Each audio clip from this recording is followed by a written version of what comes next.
good. Now that Natalie Curley's here, the breakdancing competition's as good as one.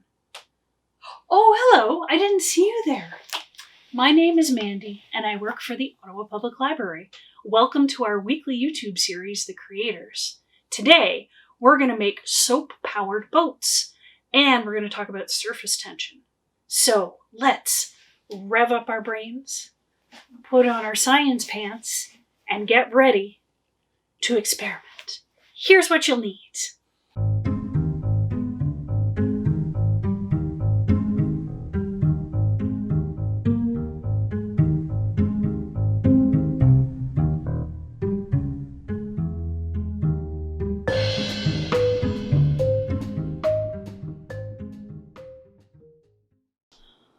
First, different materials to make your boat out of. You can make several boats and compare them, see which one goes faster. So you could use a milk carton, a styrofoam tray. You often get these at the supermarket with fruit or baked goods on them. Best though not to use the trays that raw meat come on. So only trays that have not had raw meat on them. Could also use a cereal box. It's a nice cardboard to use for that. Or you could make little ones out of plastic bread tags. So to decorate the boat, we could make a sail. To do that, you could use some scraps of paper.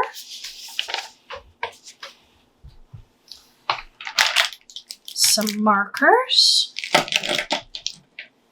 And here are some toothpicks that you could use for the mast. We will also need these for another part of the experiment.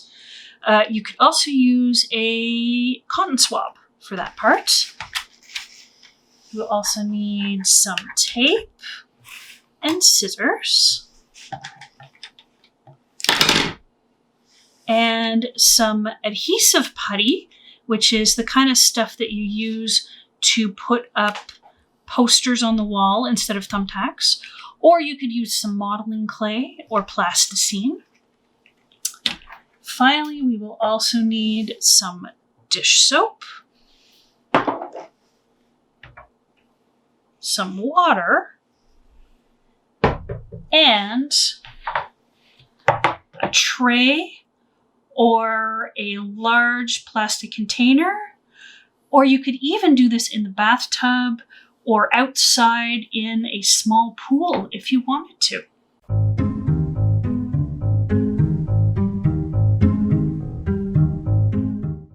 So these are all of the different kinds of boats that you could make. You'll probably notice that the one thing they have in common is their shape.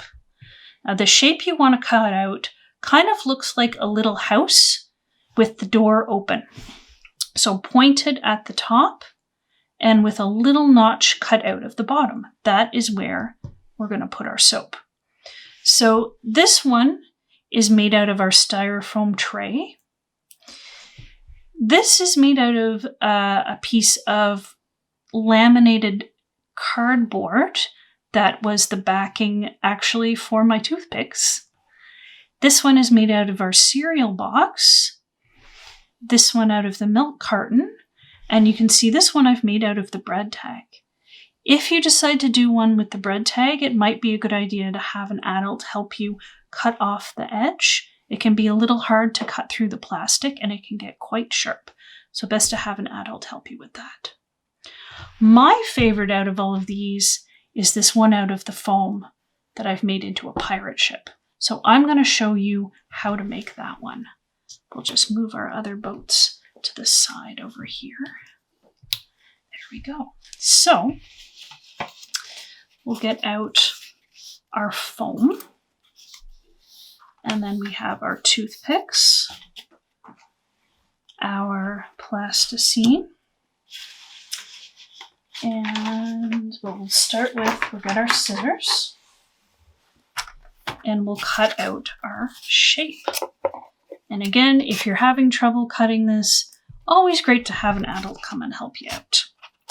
So I will cut out my shape. I'll get my, so there's the wall of my house, half the roof, and then the other wall of my house, and the roof. Now, you can draw the shape on ahead of time.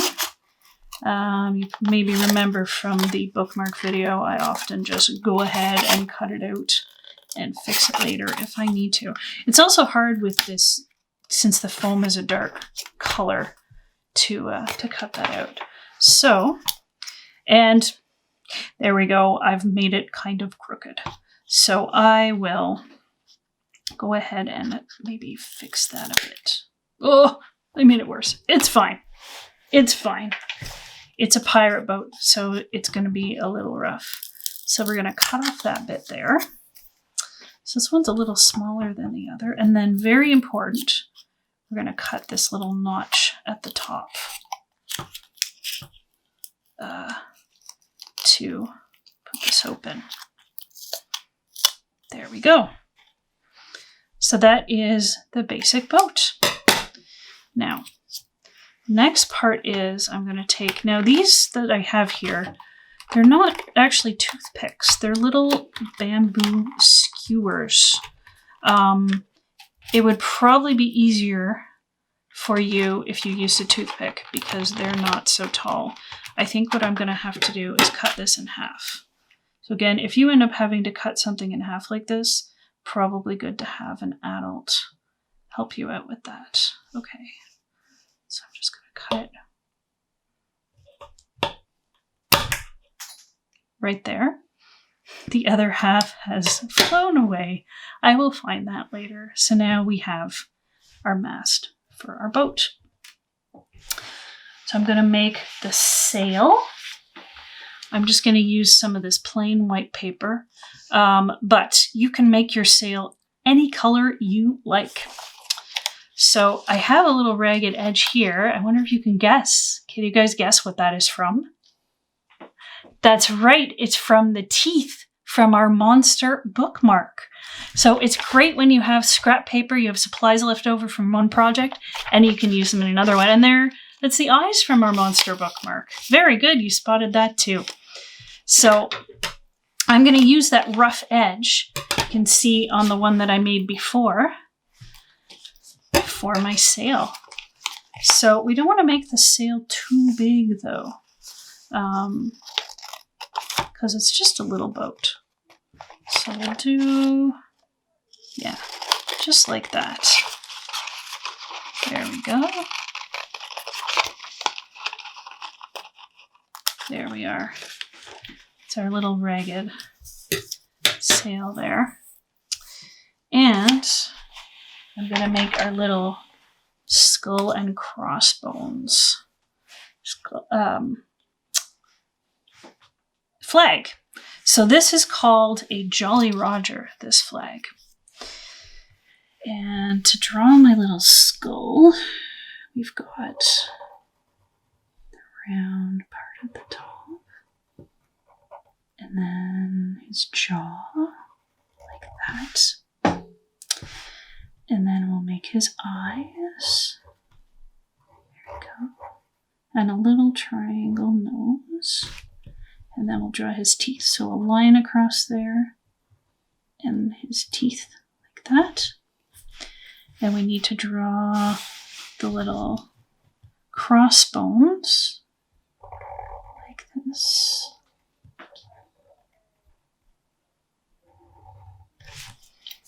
There we go. Oh, hard to draw on a tiny piece of paper like that sometimes. Okay. It's a little crooked, but that's okay. Pirates, we're not that meticulous. So there we go. We've got our crossbones and our skull. So what we're going to do, we need to attach that. Oh, I maybe made a little pig. That's okay. We're going to take our tape and just get out a little piece there.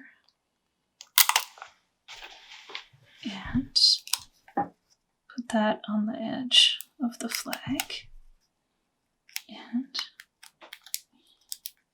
attach it. There we go. It's our little flag. So now, because the end of this is pointy, I probably could just push it in there, but I don't want to make a hole in my boat because it will, yes, it will sink. So what I'll do is I'll get some of my Plasti-Tack right there. And I'll make, now you don't want to use too much of this. You want to keep this boat as light as possible so it'll float well on the water. So we'll put some of that in the middle and we'll plant our flag. Oop. So you just want to use just enough of this stuff to keep your flag in place. All right. And there we go. We've got our boat and it's all ready to go. So now that we have our boats, it's time to set sail. Now, I said these boats were powered by soap, but they're also powered by surface tension. So here's how surface tension works.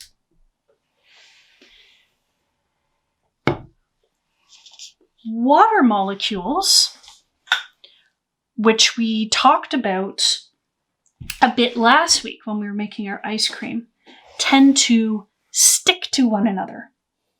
This is called cohesion. On the surface of the water, water molecules are more attracted to other water molecules than the air, resulting in surface tension. Because of the surface tension, anything that is very lightweight, like our pirate boat, or I'm going to do this so that you guys can see how this works better. This pepper. Okay. You could do this if you want to try this part of the experiment at home. You can use any kind of light thing. You can use pepper, or you could use some herbs or spices, dried herbs or spices to put on the top there. It doesn't matter. So, anything that is very lightweight, like this pepper, can float on the water. Water has high surface tension, which means the molecules on the surface are pulling each other. Oh, excuse me, that pepper made me sneeze. So the molecules on the surface are pulling each other very strongly. Our soap, our dish soap, is a surfactant, which means it breaks down the water's surface tension by giving water molecules something else to be attracted to, the soap molecules. So, let me just grab one of my little bamboo skewers here. So, when a drop of soap is placed on the surface of the water, you can see it's almost like magic. It's so cool. You can see that the surface tension in that area is reduced. So the high surface tension in the rest of the surface of the water pulls the water away from the area with the surface tension, dragging whatever is floating on the water with it. So how that will work with our boats, we will put the boat on the water. I'm not going to do it yet because I want you guys to see it when we're doing it for real. We're going to put the boat on the water, and this small notch here, that is where we will put our soap, just like that. So when a drop of soap is placed in the notch of our boat, the surface tension in the water will pull the boat forward rather than pushing it. Now, we wouldn't even know about all of this wonderful surface tension if it wasn't for a young German woman who didn't have a library or a research staff and still managed to figure out a scientific principle with nothing but her brain, some soap, and a kitchen sink. may I introduce Agnes Pockels.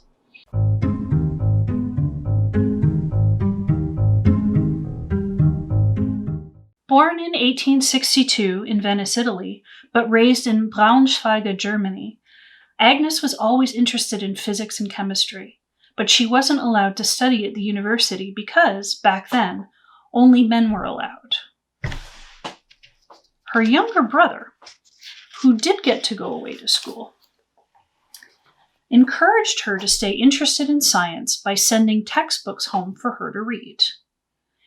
Even when women were eventually allowed into higher education, Agnes had to take care of her family's house and look after her sick parents. It was a particularly rough time for women, especially ones who didn't have a lot of money. When she was only 18, Agnes started doing experiments on surface tension and fluid dynamics using measuring equipment she made herself. She worked on these experiments for 10 years. And eventually, Agnes sent the results of these experiments in a letter to Lord Rayleigh, an English researcher. He got them published in Nature magazine, and you can still read the article online today.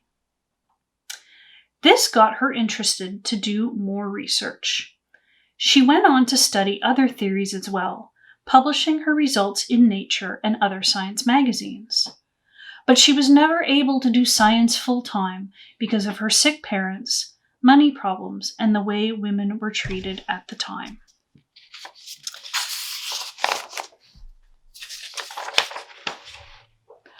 When she was 70 years old, she was awarded the Laura R. Leonard Prize of the Colloid Society and was given an honorary doctorate in engineering from the Technical College in her hometown of Braunschweig. Later in her life, she spent a lot of time helping people in her community, and she came to be known as Aunt Agnes. She spent her whole life trying to be helpful to her parents, to the scientific community, and to the people in her town who were down on their luck. I think that's pretty good.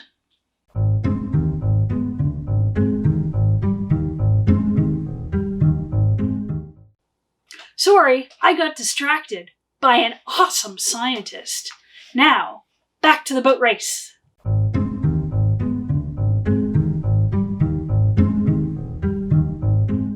So now it's time for our boat race. So you're going to take your container for the water. So we need either a tray or a large plastic tub, or you could do it, as I said before, in the bathtub or a small pool outside, wherever you like. The thing is, if you want to do this race more than once, you're going to need to change the water each time, because once the soap gets into the water, it won't work a second time to make the boats move. So make sure it's something that you can easily change the water out of if you want to do a second time. All right, we've got our tray. So now we will get our water. Pour that in there.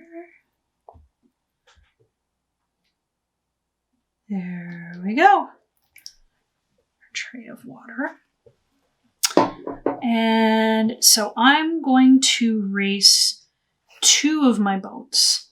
I had a bunch of different ones here, as you remember. We've got our pirate ship. I've got this other little one with the sail. I have some that I decorated with marker. And then we had our little bread tag here. So I think the ones that I'm going to race are our little pirate ship that we just made just now. So that one's good. So I'm going to put that on the water.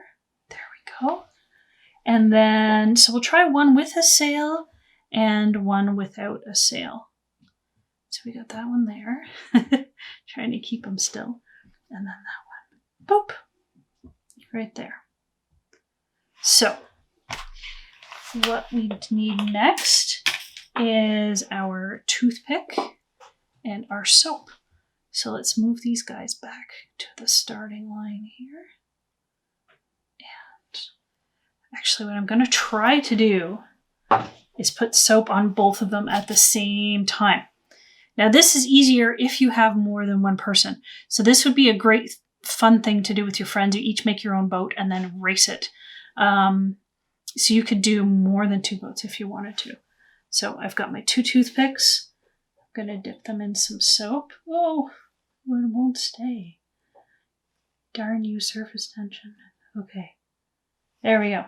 So I've got my 2 toothpicks. And here we go. On, on your marks. Get set. Go! Whoa! That didn't go the way that I planned. But you did see the move, right? They went right across like that. Let's see if maybe there isn't too much soap in the water. Maybe we can make this one go too. Let's try that. So, on your marks. Get set. Go! Nope. There's too much soap in the water. Well, anyways, that was our boat race. Now let's just let the rest of the boats go in there.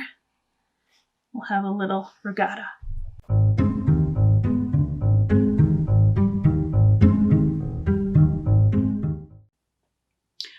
We won the race with science.